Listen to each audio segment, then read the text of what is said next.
Hey, welcome everybody on Zoom and in person here. I'm David Lough, president of the Downtown Sarasota Condominium Association, and welcome to our November 2nd regularly scheduled board meeting. So one thing we need to do is establish a quorum, and I believe we have everybody on our board here. So Except for Peter Fanning. except for Peter Fan. That's 9 out of 10. 9 out of 10. So let's establish a quorum, and I think we're good to go. Our first order of business is to approve the minutes of October 5th, and those were so circulated. First, Judy, thank you so much. You do a tremendous job on those minutes. They're very thorough and detailed, so we sure appreciate that effort.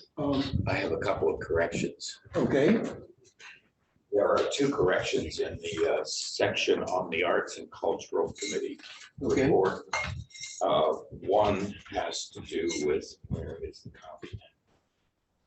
One has to do with the comment about, as a supporter, it says that I briefly described issues I've been experiencing as a supporter of the Embracing Our Differences public art exhibition. It was not Embracing Our Differences, it was my public art project, which I've since withdrawn. And we're working elsewhere on it. So that Embracing Our Differences reference should be changed to Diversity Public Art Project. The second point is where I was talking about sea level rise because of climate change at the site of the Van Wezel. It says in the minutes that it's predicted to be 15 by 17 feet by 2050. It should be 14 to 18 inches. Oh, yes. Okay. All right. I think that's quite good catch. Are there any other comments or corrections, additions to the minutes? Folks, you got this a couple of days ago. Hearing none, is there a motion to adopt? So moved. First, introduced by Ken, and seconded by Kathy Sellers. So thank you. The next order of business is our treasurer's report. Clark, can you talk us through? I know you've been doing some work. I also know that we plan to do a offline meeting with a smaller group on our finances and next year's budget later this month. But can you give us an overview of where things stand and the update you and I talked about in the phone? Well, let me tell you what the Seacoast balance is.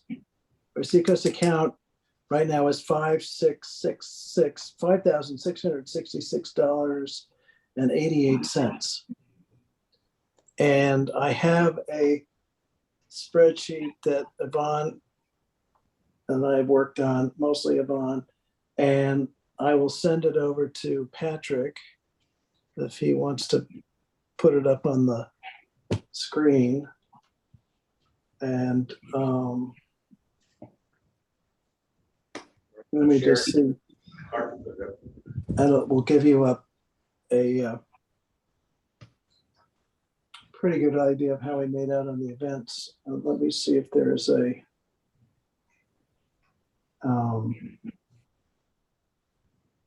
okay. Let me see here. Why don't you go on and I'll send it over to Patrick and then we can figure it out from there. All right. So Can we- you want to get later in the Can agenda? we do this a little later in the meeting? Sure. Okay.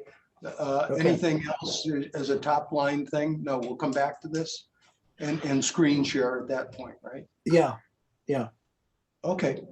Okay. Okay. All right. Thank you. We'll come back to you.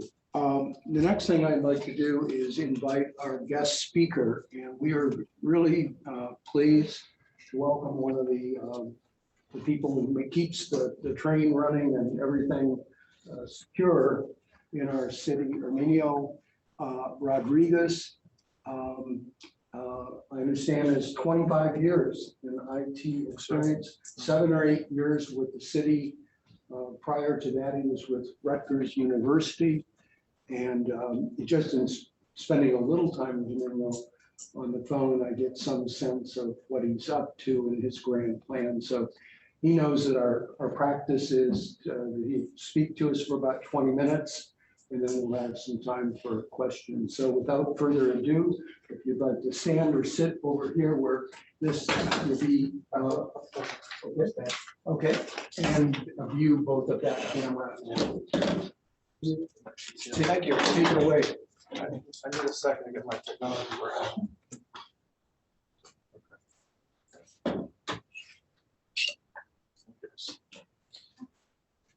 Thank you. Thank you for having me. I look forward to having a good discussion on information technology. My name is Herminio. Thank you for the introduction. IT director for the city of Sarasota for about 7 years. Before that, I was IT director for the Division of Life Science at Rutgers University in New Jersey. Decided to make the trek down here. My parents had retired to Miami 3 or 4 years before, and I was looking around, and it's the best decision I ever made. Love Sarasota, and I still cannot believe that you can drive down to work in November with your windows down. So really, absolutely love that. Absolutely love that. So I want to talk to you a little bit about our digital transformation. I brought some agenda items that I wanted to share with the group, and then David asked me to cover some. I'm going to go through in about 20 minutes, 25 minutes. I can talk a lot about IT, so it might go a little bit longer, and then I'm happy to discuss anything you like in the Q&A section. So everything you do in IT today goes back to connectivity. And that connectivity is all, at the end of the day, there's a cable that powers that connectivity. So the first thing I'm going to talk to you about is fiber optic cabling in the city. When I first arrived in 2014, the city had a fiber optic ring, and it had about half the city-owned properties connected to the ring. So I worked really hard to get additional properties connected. We have them all connected today. We got the Van Wezel, which wasn't connected, municipal, RLT, and facilities, the new facilities building. Those were all connected to at least Comcast lines. So by having a fiber optic ring around the city and all our properties, we can really, there's a lot of things we can do. When you hear the buzzword smart city, all that means is the infrastructure that's in place to capture all the data coming from the devices, which is called IoT, Internet of Things devices. All that stuff has to come back to infrastructure. And then you collect that, and that gets displayed to a human via dashboard. So the very first thing is the fiber optic network, and we have invested heavily to do that. In addition to that, we actually have 2 internet connections at the city now. At your home, you have you have a modem, and then you have an internet connection. We actually have 2 with 2 separate providers that powers the city. With totally different ways to come into the city. So if there's a cut, one doesn't affect the other. And with our fiber ring, there's a lot of construction going on. So a lot of times we can take a cut, and the city won't be down. Traffic will be routed another way. So this infrastructure is critical for anything we do at the city. So moving on, besides the fiber ring, cybersecurity. Cybersecurity today is critical because all these resources, once you have data and all these online resources, the bad guys, they want to disrupt it. And cybersecurity is critical to protecting that infrastructure. I'm sure everybody here has heard of ransomware. Do I need to define it for anybody? Ransomware? Okay, so ransomware is how the bad guys, they basically take your data, they encrypt it so you can't access it, and then they ask you for money to release it. So the city was actually hit with ransomware in 2016. And I was new. I've only been there about a year and a half. It was a new budget, but nobody ever thought of paying anybody. We just treated it as we got hit with a hurricane. We went into a disaster recovery mode. We recovered in 10 hours and we kept going because we had the infrastructure to do that. But ransomware is a business disruptor. Again, no difference than a hurricane or a man-made disaster. We have a continuity of operations plan, which we execute for it, just like anything else. Now, ransomware or anything bad really needs to come into the system, and usually emails the way that it comes in. So we have a third-party email protection system that blocks 84% of all our email traffic before it even gets into the city. So before 84% of everything that's sent to the city just gets rejected, doesn't even enter our system. And then the ones that do enter our system, we have about 15 layers of protection.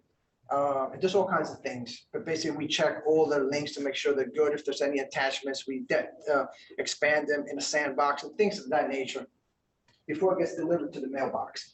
And we need to do that to make sure we keep the bad guys out and we keep ransomware and everything else. We use Microsoft Office 365, and there's a lot of protections that are in there in addition to third party. Now, once it gets to the mailbox itself, we have a system called EDR, Endpoint Detection and Response, which is a client installed on every device at the city.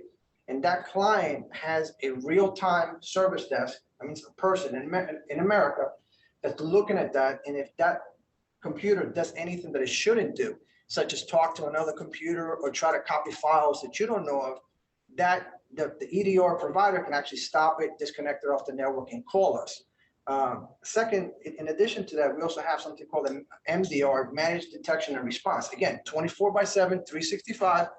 And what this does is anytime, think of this as if you're in your home and a bad guy comes in through a window and doesn't do anything, hides in the closet. Well, if you live upstairs, you really don't come downstairs often. He hides in your closet. You don't know he's there. So when you go to sleep, when the bad guy comes out, he goes from closet to closet. He's setting something up. And that's typically what the bad guys do. They come in, they don't detonate, they set something up. So the MDR can see traffic internally. Again, goes back to the real-time service desk, and they can call us or actually take action to prevent this. And most cyber attacks are executed Thanksgiving Eve or Thanksgiving Day, Christmas Day, you know, not during the 9 to 5 when staff is there. So you've got to have eyes. And then we have a lot of other securities, but those are the big ones to kind of protect the city and our resources. Another one that I'm really, really proud of is called MFA, multi-factor authentication. I'm sure everybody here knows what that is. When you have your bank, you type your ID and password, and then you need a text message or an authenticator, something else. We implemented that about 2 years ago. It was a rough thing to do, but we got it done, and we're so much better off because of it. And on top of that, we have security awareness programs that we run all the time. And what that means is we ourselves will send an email, what we call a phishing email, to our own users, pretending to be a bad guy, hoping that they're going to give us their ID or password. And then when they do, we make it a teachable moment, right? We make a teachable moment because, you know, I tell this all the time. You have a house, you have a dog, you have a pit bull, you have a moat, I love saying moat, and the bad guy comes in and knocks on the door. You open the door. What did the pit bull, the dog, the gate, the moat? Nothing, because you opened the door and the bad guy came in. So that's why it's so important to train your users. All right. That's kind of in cyber, we have a lot more, but I just wanted to touch the main elements there with you. Now, the next thing I want to talk to you about is ERP. That's Enterprise Resource Planning. ERP is typically the largest application that you have in an enterprise. We didn't have an ERP at the city. And this is actually the largest transformational project that we've had. Human resources and finance, they were relying on old, very, very old technology that was what we call legacy. And it was like, it was very outdated, let's say, and all the process of that was outdated. So we went out and we spent a lot of time during RFPs and all that. And we chose our platform, which is called Workday. And then we chose an implementer to help us implement, and we created a 15-month project. And right now we have re-architected finance from scratch, HR from scratch, and they're going to be digital end to end. We still have paper processes at the city when employees get promotion or move or reports with finance that you have to email PDFs, you have to print, sign, or even if you digitally sign, all that stuff is going to be handled in a single bucket, if you will. So this is totally transformational, and this is part of that digital journey that I explained. Very, very, very, very hard to do. Not the technology, but getting the workflow behind the technology, the human component, accepting the change, because it's a massive change. But at the end of the day, we're going to be so much better. And I'll talk a little bit about that. Just so you all know, Longboat Key, Bradenton, Venice, and Northport have been on ERP for at least 10 years. City of Sarasota has not. We're just getting on now. But we're gonna be ahead of all those. We're gonna be way ahead of those. Don't tell me to tell you. They're all my colleagues and we get along really, really well. Okay, so ERP, oh, okay. So I zoomed it up, sorry. Okay, so with ERP, the hope is to get all data in a single dashboard so that managers can make real-time decisions. And that's really key. We want management or the decision makers to make data-driven decisions in real time. And the hope is to have everything channeled into this dashboard. So like I say, finance and human resources are going to be done in April. Then we already did an RFP for utility billing. That's going to start in June of 23, and that'll go to 24. And then in 24, we're going to do a work order system for public works, which you guys met Doug, public works, utilities, and parks. They're going to be on a single system. And then lastly, in 25, we're going to do developmental services. All those will funnel into this Workday dashboard so that in a single dashboard, you can see everything that the city's doing. It's difficult to get information. We don't have that now. And this goes into my next topic, which Dave asked me to talk about, which is click to fix.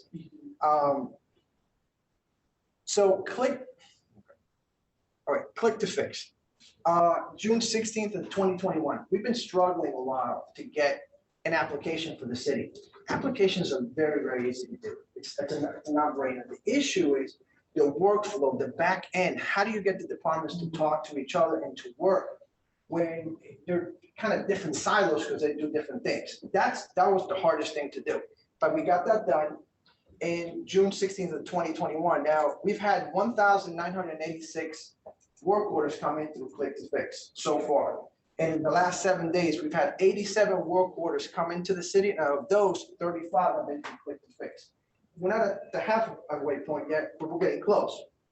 So what I would ask everybody in the room, if you could help us spread the word, use Click to Fix instead of calling the city or instead of sending an email to the city. When you do Click to Fix, it gets dumped directly into the work order system. And that's what was so difficult. We had to migrate public works, which was on a separate system than utilities, which was on a separate system than parks.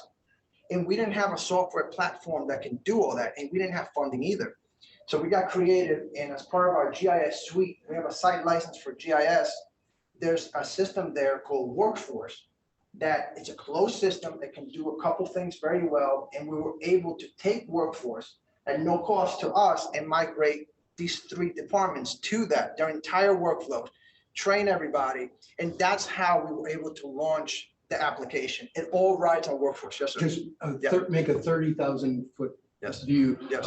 definition of what click to fix is. Yes. The reporting of. Yeah. So all Click to Fix is a reporting or a front end for this Workforce platform that the public has access to. So with Click to Fix, you're out wherever you're at. We have a geofence around the city. So if you're outside the city property, we won't let you do, but you can take a picture of whatever it is you have an issue with. You pick one of the categories and you hit submit. You can submit it. It goes into a bucket. And the following day, it's only during business hours. We don't check Click to Fix during the weekend. The following day, a dispatcher comes in. They will take that work order and qualify it, send it to whoever needs to go, and then they will act on it and it will actually get resolved. Just so you know, because of the hurricane, we're not fully yet. We're still in hurricane mode, so we're not addressing these. But I think that date's going to come real quick when we'll go back to business as usual. We're going to get much faster. So reporting the street lights out or stop signs down. Yeah.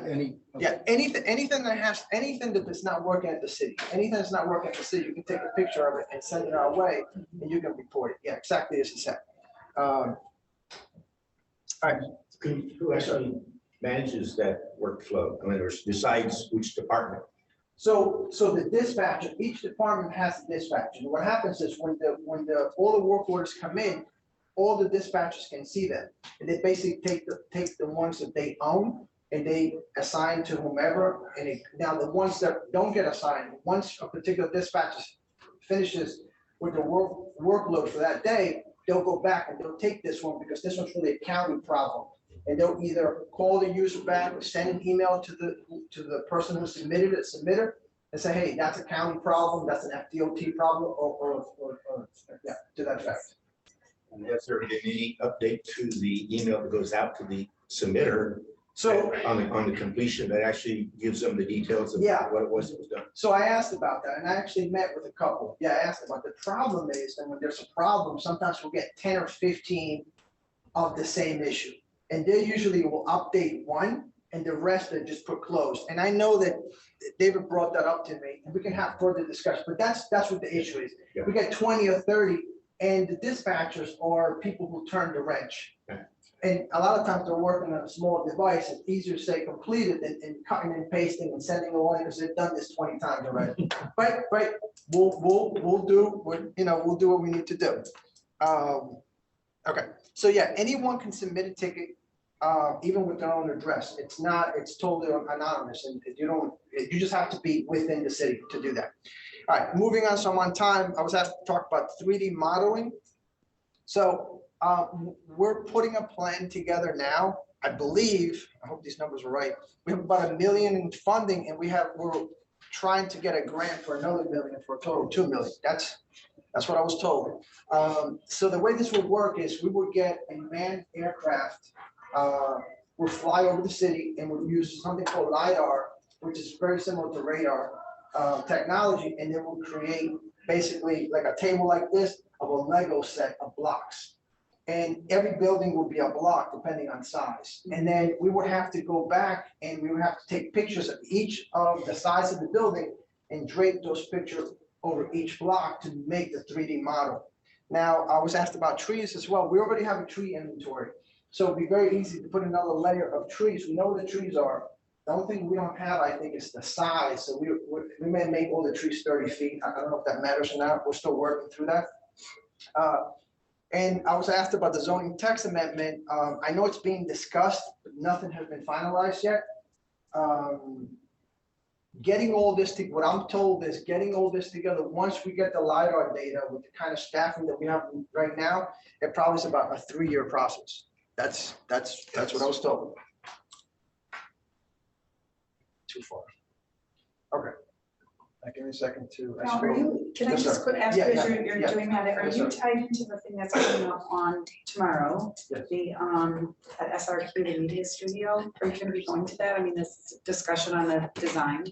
It's not on my calendar now, Okay, but I probably have the GIS team, which works for me, will most likely be there. We're the ones on 3D modeling. yes. Yeah, so the GIS team should be there. Okay. You're talking EDCM is one tomorrow, right? Or is there a different? No, that's the one that I'm talking about, yes. Okay, moving on to the city website. I wanted to upgrade the city website. We have something called CMS, a content management system. The way it works is IT doesn't own it. We own the portal kind of, but each department they have responsibility for their particular page. And then each director has to sign off. So when say planning wants to make a change, whomever owns that, they put their change and it goes up to the director. The director has to approve before it actually gets published to the site. So it's not owned by IT. We kind of manage it, but it's maintained by the departments because there's no way we could know everything that the departments do. So I wanted to upgrade it to a newer platform that's kind of forms-based, and it's easier to push information to engage the users a little bit better, but there was a cost to it and we had to make some choices and it didn't get approved. I'm hoping that we can get that approved next year. The next thing is public records. I was asked if I did talk about public records. That, thank God, was moved to the clerk's office, totally handled by the clerk, which I'm so glad that Shayla was so gracious to take that. Now, I called them over. We've had 263 public records requests over the last 90 days, and we've had 98 over the last 30 days. Think about it, 98 over the last 30 days. That's more than one per day. Now, they tell me it takes them an average of 1 day to complete each request, but the standard turnaround could be between 3 or 5 business days. We use an application called Just FOIA. We didn't have it. It's great because before it was just basically like spitballing. With Just FOIA, we have a portal where you can capture it. You can see a lot of times the same public records request is made by 3 different people. We can capture the search and just resend it out. So we really like that that software. Okay, I got it. Okay. Okay, now we also have the public access email portal. That's right on the city website, and that has all the emails between the commissioners. Because one of the questions was, what could you do to speed up public records requests? And we had a problem with that. It was down for a couple of days. It was a hard problem. Microsoft made a change to their security, and it was hard. We got it back, so it's functioning now. That really keeps. Without that, public records requests would have been through the roof. And I'm happy to have any other questions you guys may have. When you said FOIA, did that mean Freedom of Information Act? Well, that's just the name of it, but yeah, it's called just FOIA. Well, Yeah. in the federal government law is Yeah. Freedom of Information Act. Yeah, so it's called just That's what FOIA. FOIA Yeah. means. It jumps, sorry. Okay, one other thing, so I was asked about the staging plans and street sidewalk closures. That really goes through engineering. I met with engineering.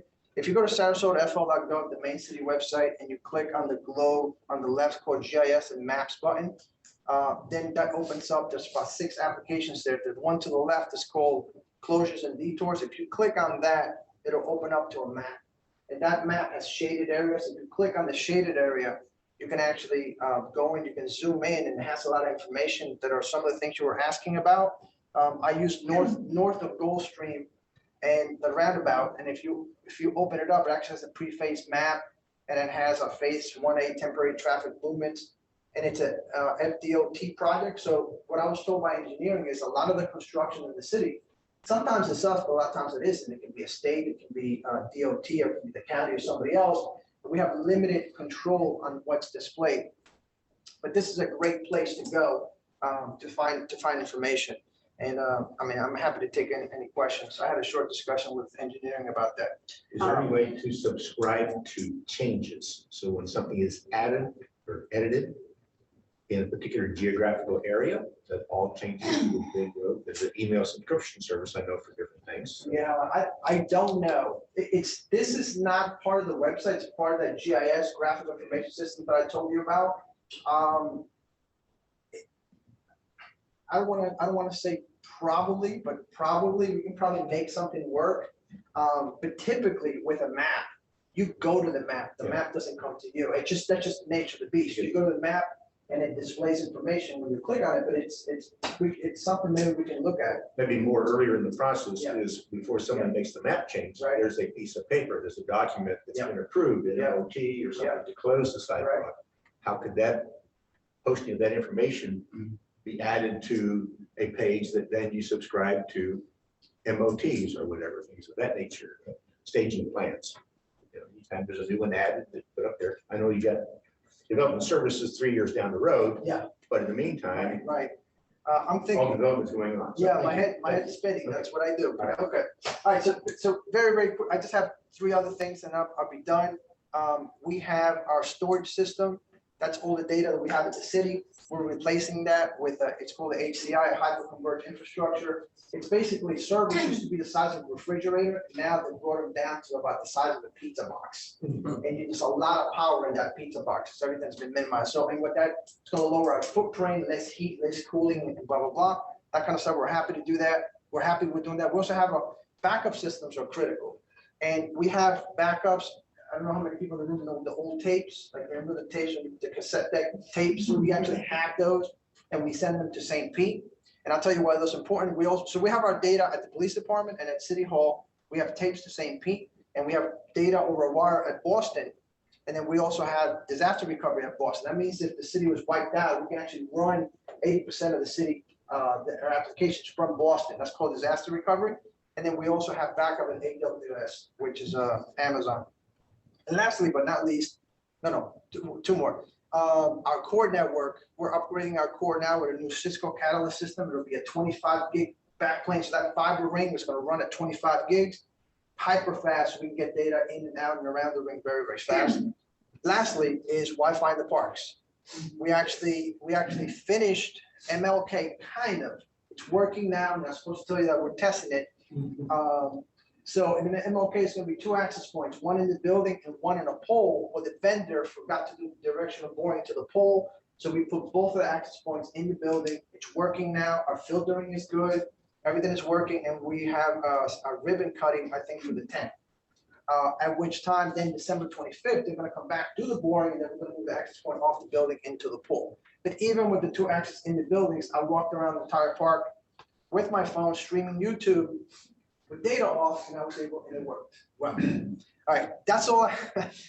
Thank you. That's all I have for you guys. I hope that's what you were looking for. I'm happy to take any questions. Is there a priority of which park's next?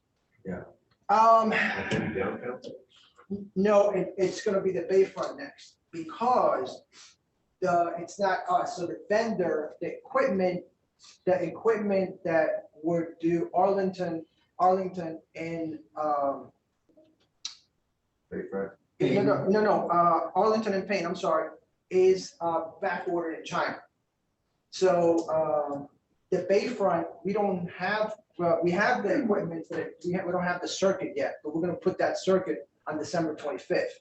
So what we think happened is because of Ian, Comcast got slammed, and the company that we're using is a subsidiary of Comcast. We think that they took our hardware and diverted it without telling us, because all of the dates were this year, and all of a sudden now it's February 2023, but there's nothing we can do.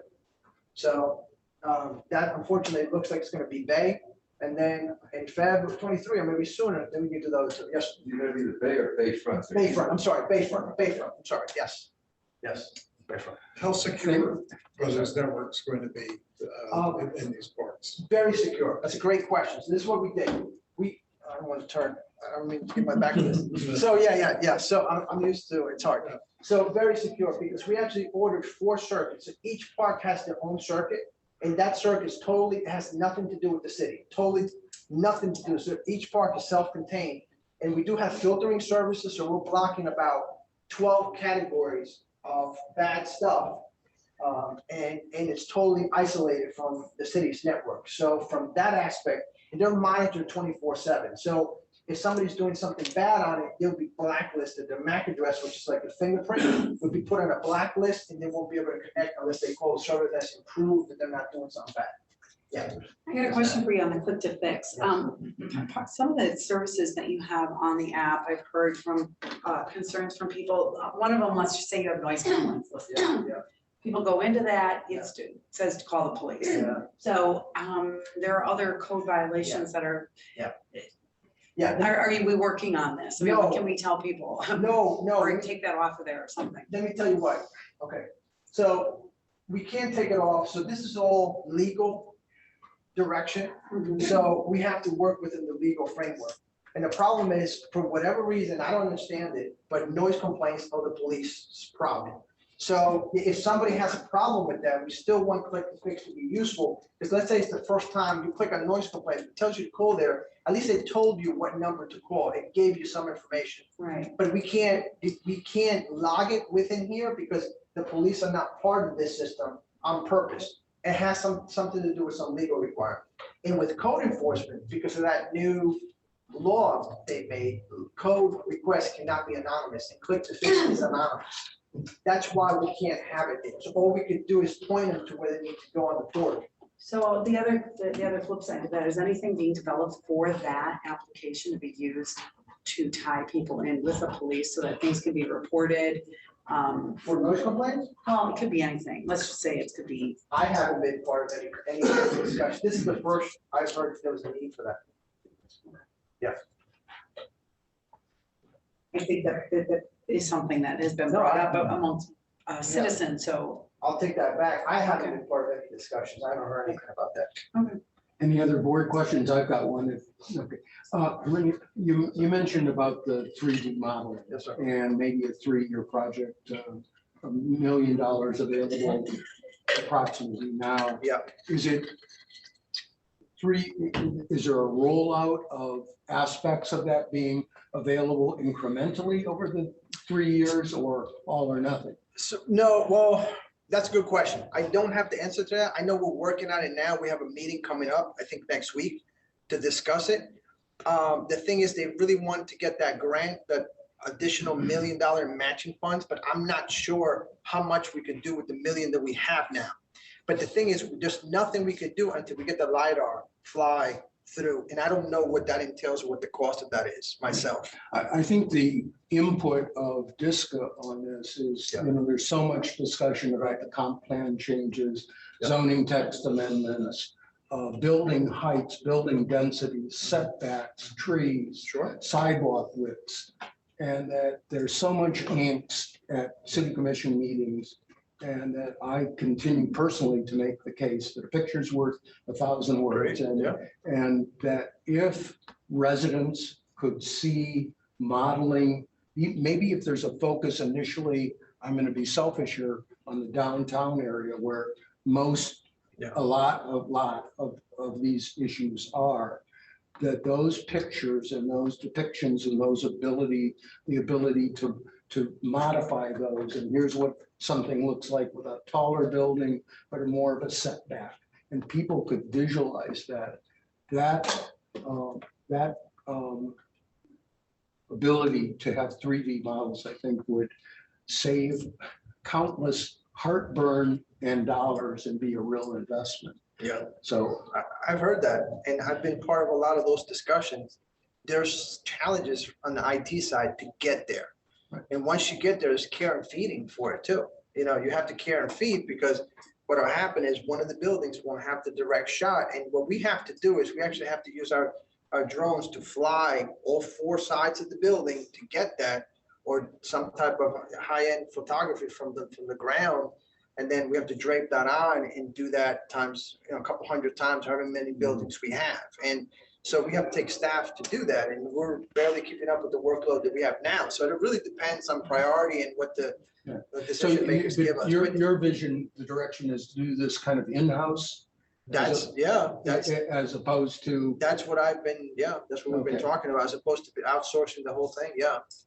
That's what we've been okay, discussing. maybe we can talk a little bit more of this Okay. offline, but I mean, I think that's a major opportunity. Okay. Other questions, comments? You covered a lot, and compliments to I you know. going through, and it's obvious you love your job. I do. I'm a geek. I can't help it. I'm a geek.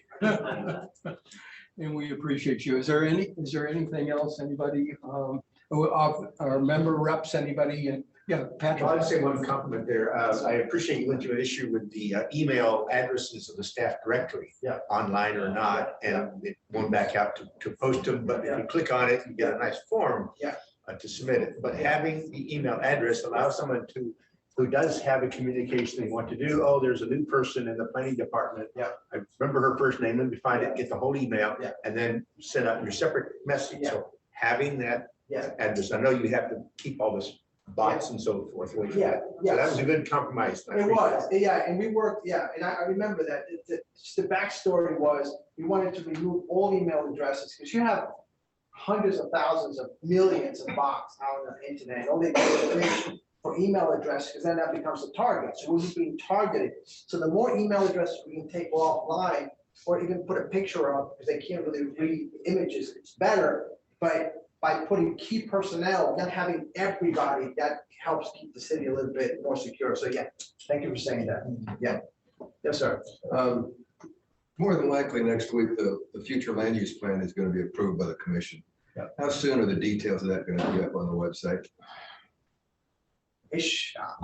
I would have to talk to planning about that, but if it's what we have now, it should be fairly quick. I don't foresee anything else. So whenever we put something up because of the ADA requirements, and it's a big document, so we have to make sure that it's ADA compliant and it's got to be tested and so forth. That's just the due diligence that we have to do. Other than that, as long as they're not asking for any substantial change, it should be fairly quick. And I can check on this. Well, thank you. We stayed our end of the bargain, and we promised you about 30 or 40 minutes. I think we've stuck to that. We really appreciate the information you conveyed. Thank you for everybody for having me, and happy to geek out with you guys. Thank you. All right, thanks. All right, thank you.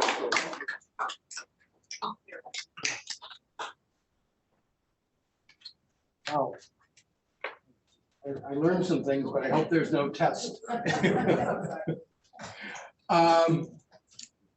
Moving along, and we're gonna I'm gonna modify things a little bit, but the next thing we wanted to do was introduce and approve new gold member City National Bank. Michelle. Yes. Hi, come on, yeah, come on up here. And as I said, the camera is right up there. And, yeah, would you introduce yourself? And, Can I go? yep. Okay, all right. I'm Michelle Savosky with City National Bank of Florida. So thank you for having me here today. We are the second largest community bank in the state of Florida. We've been around for about 75 years. We're headquartered in Coral Gables. I represent the west coast of Florida. So we have the full service of homeowner and condo association banking, accounting software, we're lending, any projects, repairs, we do 558 loans, claims for loans for claims, any project repairs, money market, CDs, everything of all the full service banks are offering. So technology and products that you need to help run your homeowner and condo association. So the best thing is that you get me.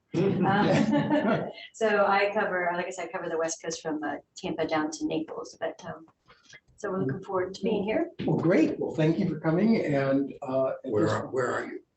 So we're headquartered in Coral Gables. I'm in Tampa. Is there a local office? No, but we have all the technology you need to get DocuSign or any of those types of things that you need. We can work with you on payments. And yes, sir. What are your CD rates? For Okay, shopping? I can't quote that off the top of my head because we just had there, today the feds came and chatted, but Yes. I can provide them for you. That'd if be you great. like. Yeah, I can Thanks. do that. So, but rates, it is a good time to put your money away. Probably not the best time to borrow money, but we are working with folks from Hurricane Ian in lending as well, so we can do up to $35 million in loans. I know we're working on an insurance deductible loan down in Punta Gorda for an association that needs work on 13 buildings. So that is it is possible. So we are a little bit flexible in our lending. So if there's anything that we can help you with, be happy to chat with you. Appreciate your time. Okay, good. Yes. And we need a motion. To approve City National Bank as a gold associate member. Second.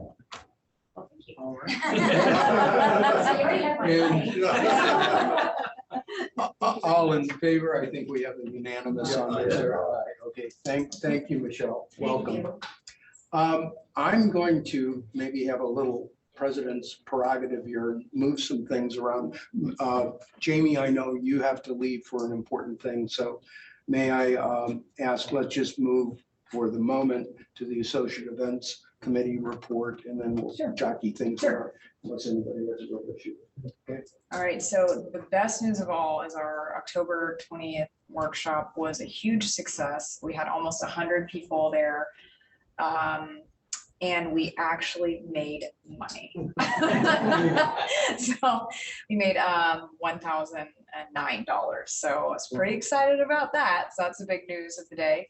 Well, and hats are off. You folks did marvelous, and with Robin's help, those Yes. blasts you did of slightly tweaking the message each Yes. time leading up was, and then in addition, we had a new target group, some realtors Yeah. who were there, Yeah. so we're reaching out to Different groups. some new Yeah. folks, so. Yep. And the venue, I think everybody thought was interesting. Nobody really expected it to be a church, but it was just a really cool venue with a great terrace. And so it was interesting. And I hope our associates were happy with Yeah, your- we're impressed. Okay. I didn't know that was there, so I love it.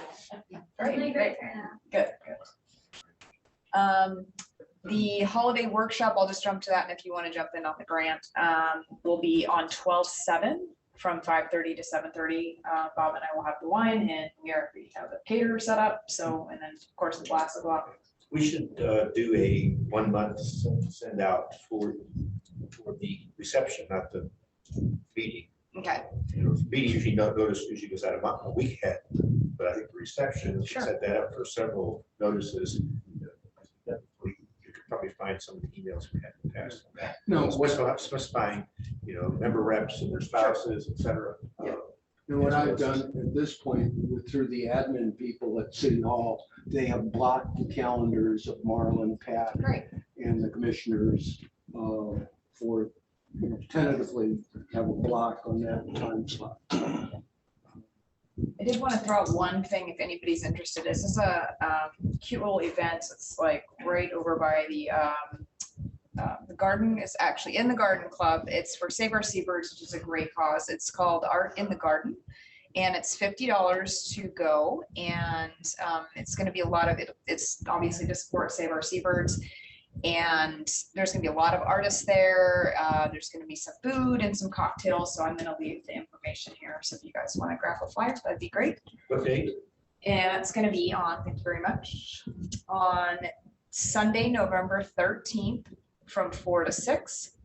I believe they have somewhere in the vicinity of like maybe a dozen artists and a bunch of artwork there. And you have to RSVP by November 7th, where they're asking you to RSVP by the 7th. So that's all I had, unless you wanted to go over the grant. Grants, we'll recall that Jamie was successful in getting us the $3,000 grant for the Jenny Road visit. There's 2 cycles a year for the grants. The one we weren't eligible to apply for a second grant, but I observed, I can't remember, let's say there were 15 grants approved about a month ago. 2 observations. It appears the city is a lot more flexible on what purposes the grants can be used for. I mean, they seem to be way more flexible. When Jamie and I were working on it, it seems like there were 3 gotcha kind of things we had to navigate through. But now it seems like whether it be for communications things, possibly even website, it just seems like there was a whole bunch of flexibility. The other thing that we thought might be an issue was some concern whether DSCA, because our neighborhood includes Golden Gate Point or the Rosemary, that they didn't want any double dipping. Well, it appears that that is no longer a concern because multiple grants were, I won't go into the detail, but so the good news is, as we look at grant opportunities, Jamie and I, we can talk about it, but it's $3,000. And so the application is in January, February. Yeah, I started working on it December, and I think it was, it had to be in sometime. So we'll be pursuing that and into a maybe more favorable situation. That's all I had. Anything else? Nope. Okay. Let's go back. Clark, are you ready with going back to the treasurers? Those spreadsheets you wanted to screen share, are we able to do that? I think Patrick. Trying to get it ready.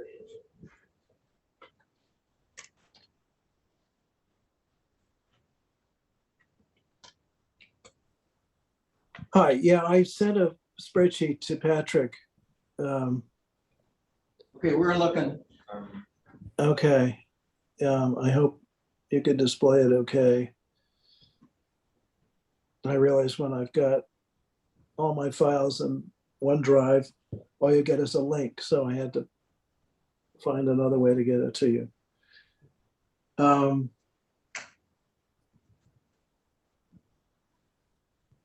you seeing anything there?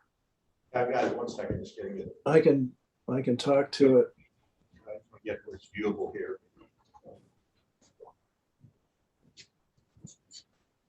We basically lost money. Let's see, restorative cities. Get on the screen here. Was the big one, even with the grant. And then we lost, that was, okay. So the first one up here is restorative cities, where we had a grant of 3,000. And obviously we spent a lot of money putting Jenny Rowe up and entertaining her. And so that was the plan. So that was a negative 3,000 net. The next one, the technologies event at Art Ovation, was a small, well, it was less than $1,000 revenue, and it was over 2,000 for the facility and the food. So that was a a negative net of 1619. The candidate forum had income that exceeded the expenses, so we made $250 on that one. And then the last event with a condo workshop on our fines coming to your condo, we made $800 there. So the net of those 4 events is a negative 37,1655. I think, as I remember, well, I was going to check the budget on that to see what we had planned, but I think that's well within the budget, Clark. yeah, I think so. I think that's right. So David and I are going to work on numbers and budgeting during November. So at the next meeting, we'll have be able to talk about everything else that's going on and where we stand financially. I have well, we'll wait until then to show you the numbers. We're, I think, about 4,000 in the red overall for the year, but we have obviously I think we had 9,000 or 10,000 to start the year, so we're still okay. And obviously in November, December, we have new members or the membership income coming in. So that's all I've got, David.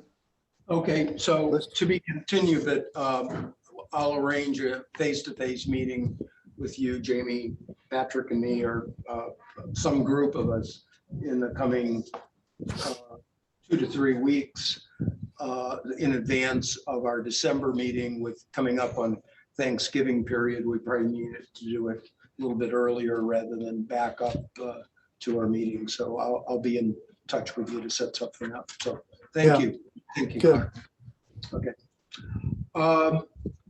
Moving on to our next item under old business, status of the comp plan amendment and inclusionary zoning. I mean, on Monday, the train is on the track for second readings of the changes as submitted. I'm not aware of any. This, I think, is just going to be passed through. We'll see if there's any, if Bob Fournier has made any slight tweaks to the language, but I'm not anticipating anything. Any comments on this? I'll be attending the meeting. The backup material is at the city's website right now. I think some of the items are coming through as consent items. So, any comments on this? I think we'll just live to see what happens with the zoning text amendments as those come forward with the new commission. Okay. Next item, Kathy, city updates. One thing that's of interest, if any of you caught it, it's going to be coming up on the agenda on November 7th. They are looking to, there's a proposed ordinance coming about extending vending in the downtown on city public right of way to expand the hours. And it's to allow vendors to serve until 2:30 a.m. And that would be carts coming in, not necessarily food trucks, but if you recall, some of you may have been at that meeting where we had a gentleman that came that sets up in front of the Gator Club. Well, this is kind of opening the door. So I don't know if, I just would encourage you to take a look at that, think about what you are thinking about it, and thoughts are. I don't know, what do you think about it? I don't know if any of you have a chance. This is a proposed ordinance. I missed this. Yes, it is. It's been there once. It's been to the city commission once. And they want to amend the city code regarding that. Yes. I caught this over the weekend on whatever the agenda. And along with the city owned property, it also said the parks Yes. as well as the city streets. It meant not primarily for the streets, for street vendors. We have an ordinance on the books in the city that says all city parks are supposed to be closed at 11 o'clock until 6 o'clock in the morning, or 5 o'clock, whatever it is. I wrote Jerry Fogel on Sunday and I said, hey, how can we have vendors in the park until 2:30 when they're supposed to be closed at 11? And he said, good question, I'll ask Ford Day. I haven't gotten anything back yet. So, I mean, there's some flaws in the ordinance as it's written, because they can't have vendors in the park at 2:30 in the morning. Okay, This could be carts that are pushed, and it does not have to be in the stationary, so they could be carting around on the sidewalks with schlepping their wares. So, I agree. yeah, It was a very poorly written ordinance. Would they have to be permitted to? well, actually, it says here that note that, please note that a permit for stationary vending is issued for a specific vending site. And I think that if you're moving, it's a different game. So but there are questions regarding the whole thing. So you could have a cart and be pushing it down and I think they need require permits, but There has to be some way for the city manager to be able to pull a permit. I mean, just say you violate. Yeah, you terms, can't get do it the one to do that. Yeah. There has to be some. I think there's a permitting process which control location and time. well, the other thing too is the meeting that's going to be tomorrow night. I think that might be a good one to attend. I don't know if anyone is going to attend. I think I'm going to go. And the other thing I wanted to point out is today I went to I know that we had talked about going next week to the DRC meeting regarding some of the condos that are being built on Fruitville within the downtown, which would be in Disca, and finding out a little bit more about affordable housing, what that's going to look like, attainable housing.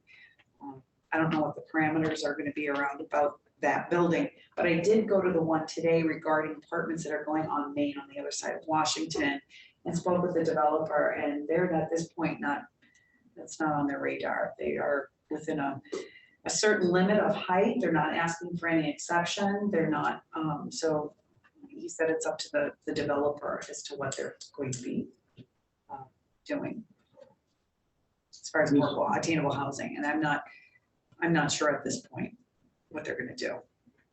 okay. No, that's it. Okay. Well, we'll get to the Sarasota Orchestra, I would think. Yeah, and I really, the comments I would have on the president's report, I think I'll make under the committee report. So let's, Ken, I bet you've got some fairly. Yeah, I've got several things. So please have that. Yeah. Okay, well, we've started a series of tours of the Van Wezel Hall with the Van Wezel Foundation and with Mary Benzel's cooperation, so that people can actually talk to people who work in the hall and see what the problems are, particularly with water intrusion in the building. They're very successful. We've had 2 so far. We expect to have some more. But we're getting really positive feedback. I haven't gotten any negative feedback at all on the tours. The tour scheduling is a problem because if there are events in the hall and the employees are involved with those events, then we can't interrupt that. But when they find the time, they'll let us know when they have the time to do it. There was a column that I wrote to the editor, or guest column in the Herald Tribune on Monday about the Van Wezel and the problems. My goal was to get the discussion fact-based rather than emotional. And I've gotten really wonderful feedback about that. Monday, the Van Wezel Foundation started the meetings of their architect selection committee. And the first meeting was held at City Hall. There are 5 members. They're all really highly qualified people, even though none of them are architects, but they're qualified in management and arts issues. Jenny Bertel, who's vice chair of the Van Wezel Foundation, Mary Bensel, who manages the hall, Mark Famiglio, who is co-founder of the Sarasota Film Festival, Michelle Hooper, who's a governance expert, and of course, Larry Thompson, who's president of Ringling College. That first meeting was just an orientation meeting. They got oriented by Mike Connolly about the Sunshine Law, and they talked about the process that they're going to use, which will be a request for qualification process rather than a request for proposal process, which I think is a much better process.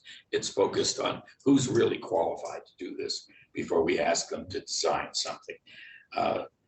The orchestra published a survey or access or notice about a survey that's online about the hall. And I took the survey and I don't know what the value of it was.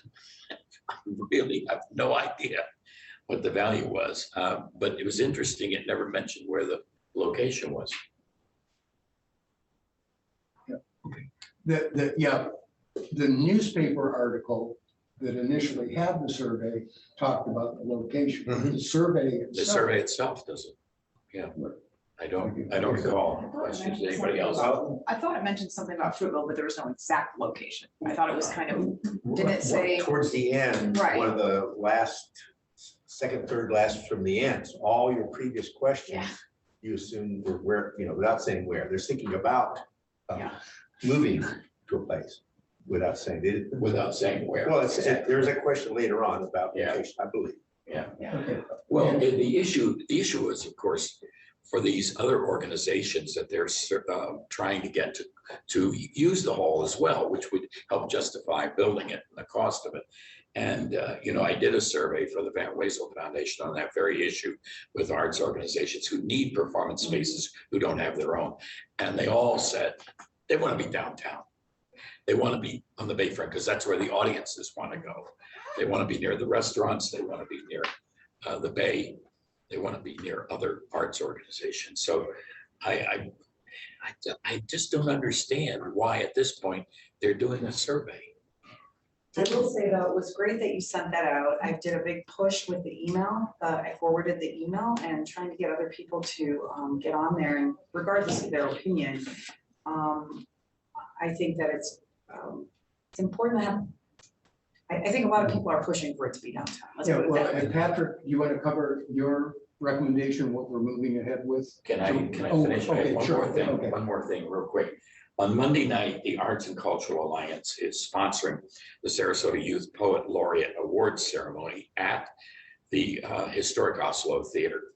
And there's a special guest, which might interest some of you in attending. It's the US Poet Laureate Ada Limon, and she will be speaking. And the ticket price is $35, and with the ticket price is a copy of a book of her poetry. And she'll be there there's a reception afterwards, and she'll be there to sign her book. You can buy tickets, $35 a piece on the Sarasota Cultural Alliance website. That's it. But back to the orchestra survey, Patrick, at your suggestion, you want to tell folks what DSCA is doing tomorrow?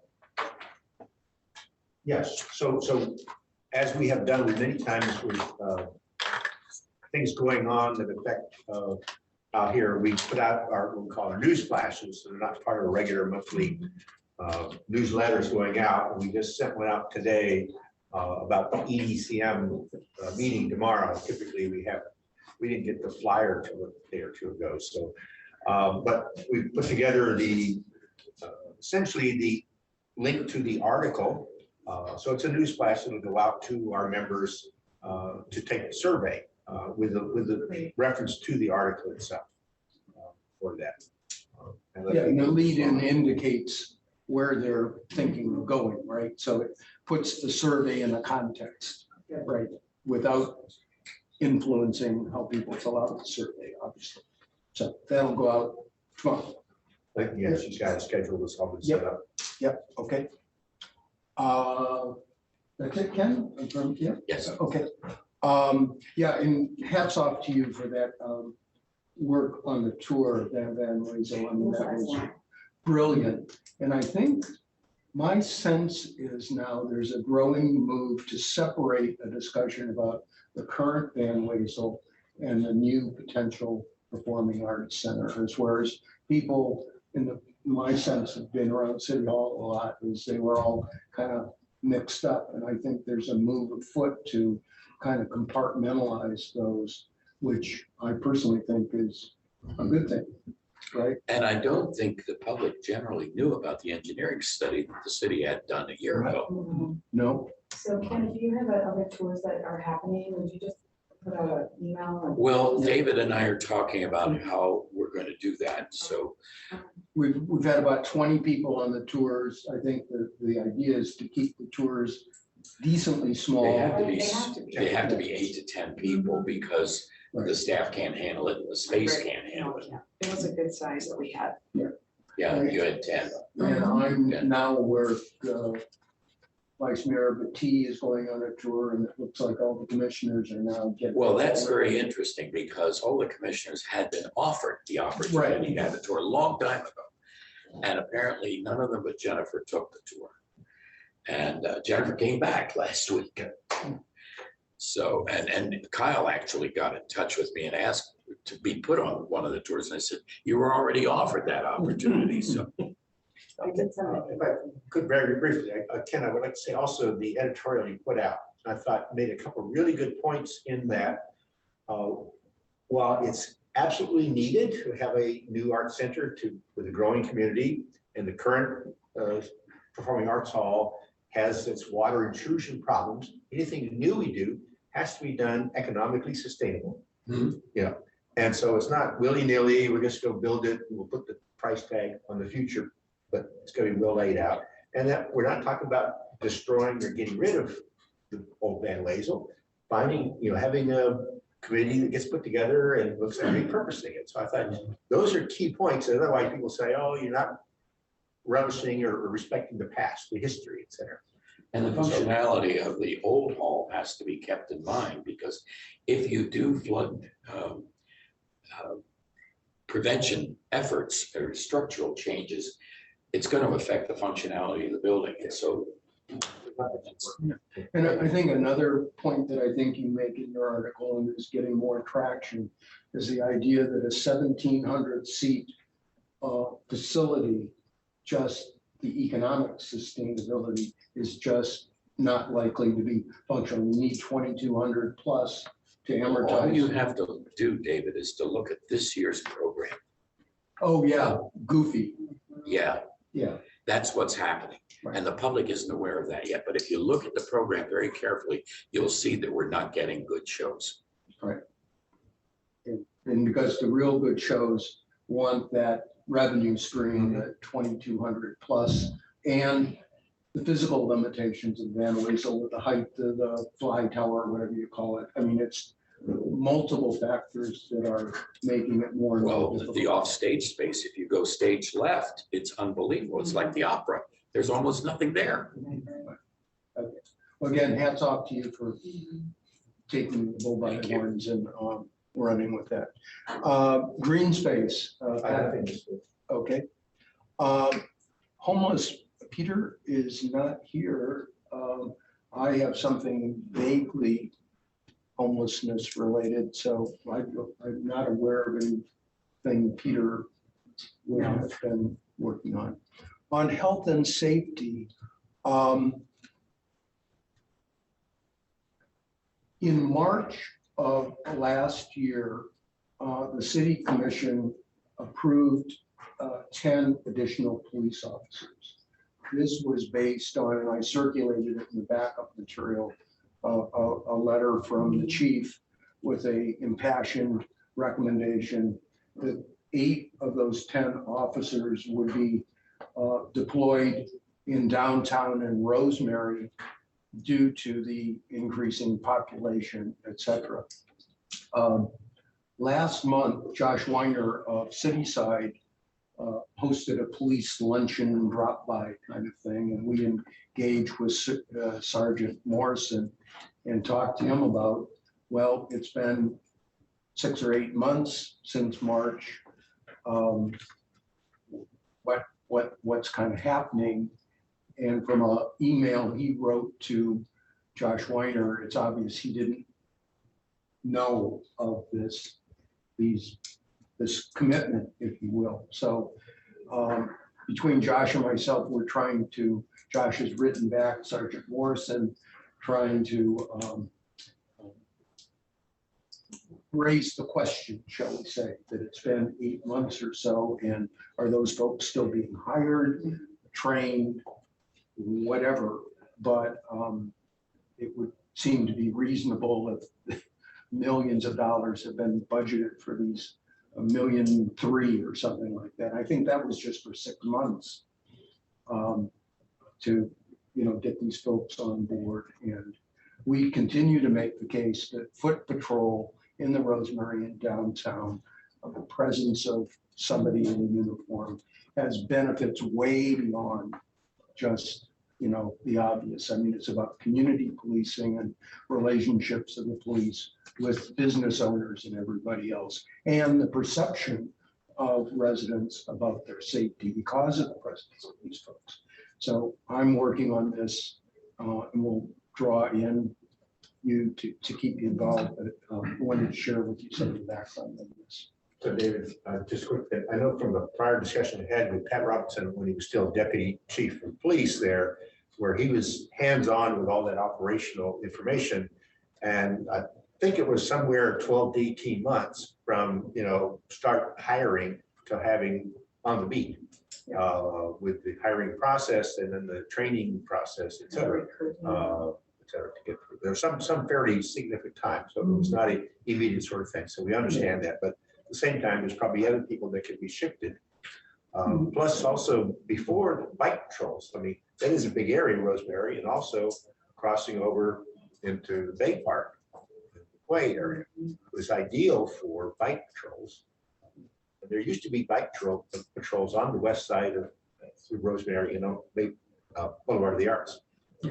For what it's worth, I was downtown the other day and saw 8 police on bicycles having a coffee supper. So I've never seen that many bicycle police officers. I don't know what's going on. But at any rate, I'm trying to pursue this in combination with the Rosemary District Association, see what we can do.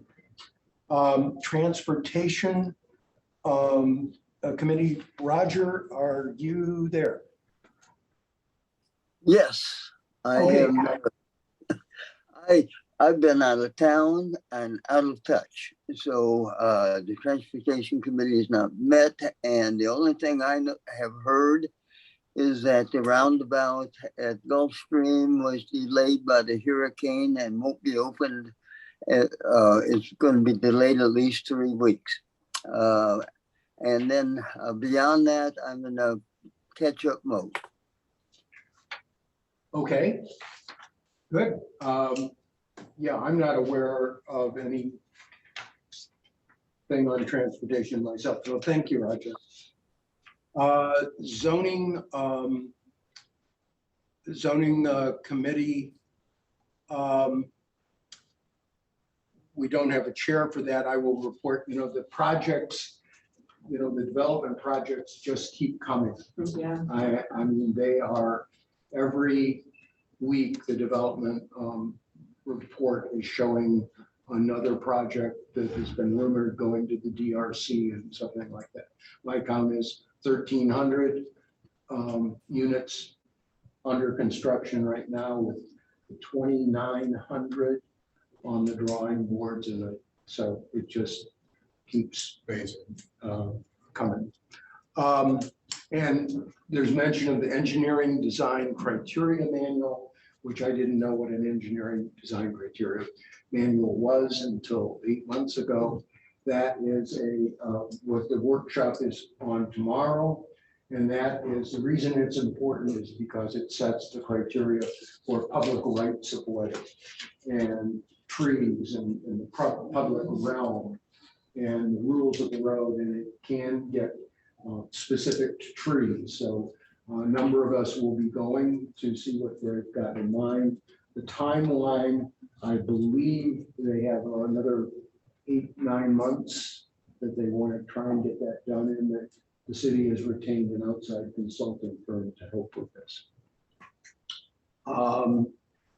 Bay Park Conservancy, Bob. The Bay Park, the Bay Park's going to be making a presentation to the Planning Commission. I reached on this month on the 18th. I reached out to get an idea of what the heck they're going to be presenting, and I haven't heard anything back, but when I do hear back, I'll share it with everyone. And whatever they're planning, thanks to Patrick's email, he's the one that gave us the heads up. And then we'll go to the City Commission after the first of the year of the dates. And the other thing is phase 1 is almost finished, but they're going to start beginning the planning for phase 2, which is particularly living here, we're pretty excited about with the day docks, shade structures, and some eating establishments. So, and I think the grand opening of the phase 1 was pretty successful. I saw a number of 50,000. I think they're projecting 50,000. I'm going to guess they said, well, we got 50,000. They got there, but I think all in all the feedback we got, it was really very positive. So really pleased with it, and it's well worth a walking tour. Just take a few minutes to walk through there. The things they've done there is, I think, really speak of class and something that should be there for 100 years. I would note that during the ribbon cutting ceremony, Marlon was really jazzed, and he said, what's happened, physically at the Bay Park has raised the bar for all parks in the city. And it seemed to me maybe a renewed commitment for maintenance and whatever happens in new parks or enhancements. So I think he kind of got religion there because of the, what everybody sees as something pretty spectacular. Yes, it's spectacular because they have water fountains, the doggy fountain, and they have benches, lots of benches. Some of them are metal stuff, but there's a range of benches there, not like you would find in Selby Park or anywhere else. Okay. Fountains at work. Yeah, water fountains at work, and actually somewhere over there, well, the Centennial has the restroom yet, but that's the other part. Okay. Ted, I understand CCNA, he may have left. Yeah, he did. There was they didn't have a meeting last month because of the There's a EMB. meeting coming up on Saturday. Yeah, but a meeting coming up on Saturday. On the Rosemary, the park, I think I reported that a proposal from Kimberly Horn was received by the city.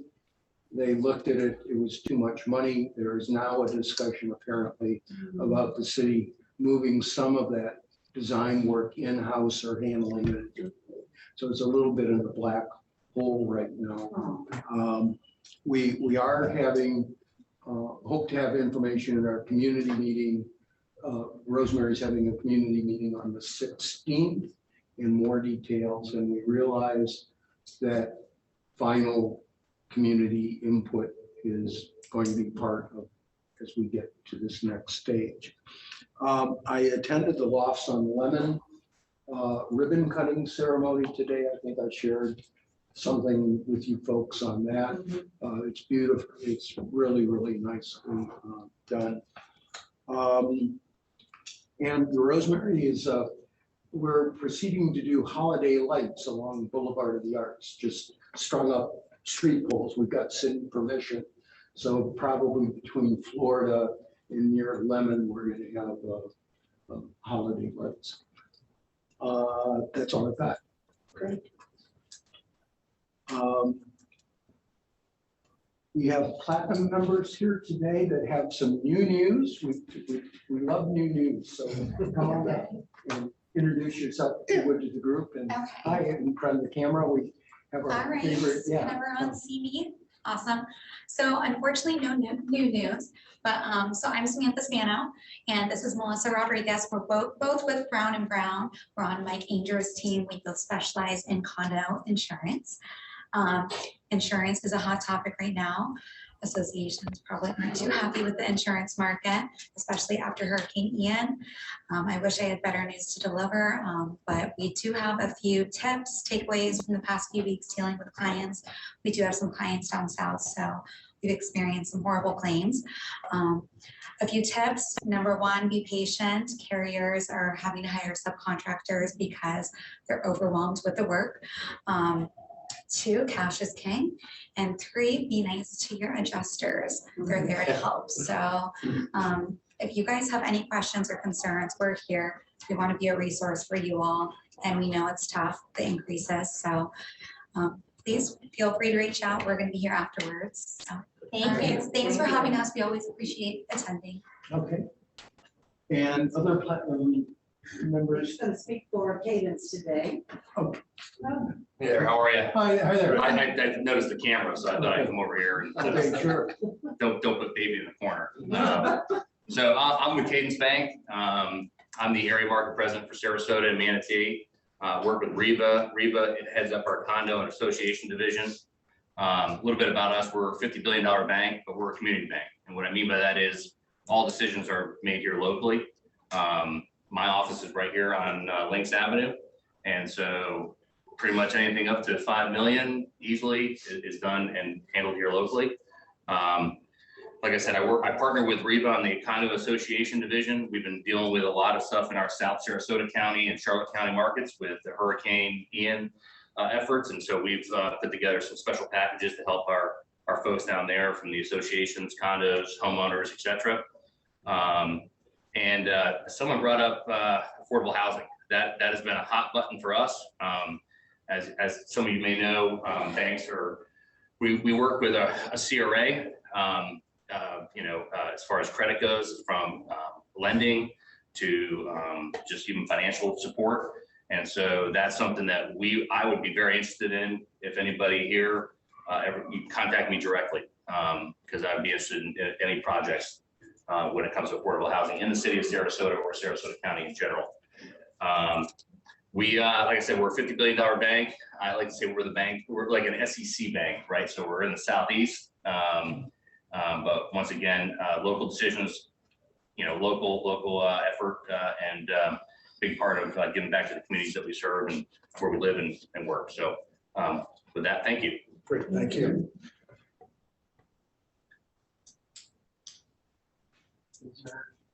Anybody else? Like the city Gold Associates? Gold Associates? Well, Hi. hi. Okay, hi. I don't have any new news, but we're a construction defect law firm. We do their marketing and business development. We have an office in Sarasota. That's all we practice here. So you can talk to me after and I can provide more information. So thank you. Great, thank you. Okay. Yes, sir. Yeah. Thank you. I'm Paul. I'm a Serve Pro of North Sarasota, Business Development Director. You know us as our remediation company for property that's been damaged by water, floods, fire, smoke, mold. I would like to call your attention to mold. Since Ian is now about 3 to 4 weeks behind us, guess what comes after water damage? Mold. Keep your eye out looking for that, please. You know who to call. The other thing I would tell you is we introduced a new program, which is our priority service program. It's targeted for condominium associations. I've been out hitting the bricks, knocking on doors. I'm aware that most of the associations have some form of relationship with a remediation company. Either it's a formal agreement or an informal relationship. I would encourage you to reflect upon the demand that Ian brought to our area, but even more so south. Had that come up north, you need a plan A, a plan B, and a plan C. You cannot have too many remediation companies because when it hits, you need service now. So you know who to call. Thank you. Thank you. I'm not even sure what plan I'm stepping in for somebody, so I'm not even sure what. But I'll speak, is that fine with you? What's that? I'm with the Hotwire Communications. Oh, Hotwire, sure. Yes, my name is Will Burke. Gold. I'm on the go. Okay, that's good to know though. Yeah, I'm stepping in for Steve. He's out of town and I thought I'd come and back down in Venice. And I'm a business development executive for Hotwire. We've been in the business for 22 years and we do basically bulk contracts for condo associations, businesses, homeowner associations for bringing internet and cable in. And that's pretty much what we do. Great, thank you. Okay. You all set, everybody who's got some good news? Okay, with that said, our next meeting will be Wednesday, December 7th. And we, same time, we'll do a Zoom hybrid. We're doing our holiday event afterwards. I assume Gene was going to bring in Gene for catering or? I'm not sure. Let's talk to Jamie about that. That's a good question. So any other comments? Any member reps have anything? You've got a minute or two. Any other comments or questions? Okay, with that, we're going to adjourn, and may I say we're 2 minutes early. Thanks everybody for coming, and